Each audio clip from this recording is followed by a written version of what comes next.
Okido kraina kolorów. To stąd pochodzą wszystkie kolory w Okido. O! Moje oczy naprawdę je widzą. Ten wysyła światło do mojego mózgu i mówi mi, że ten jest naprawdę niebieski. To są specjalne źródła kolorów. Możecie ich użyć, aby Okido odzyskało swoje barwy. Wasza trójka się tym zajmie, a my postaramy się powstrzymać roboty. Powodzenia! Dlaczego tutaj są tylko 3 kolory? Nie wiem, ale każdy będzie miał swój kolor. Ja biorę niebieski. To jest mój kolor. A ja wezmę czerwony. Żółty dla mnie. Przenieśmy te kolory z powrotem do Okido.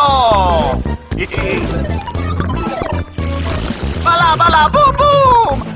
Jeziorko znowu jest niebieskie.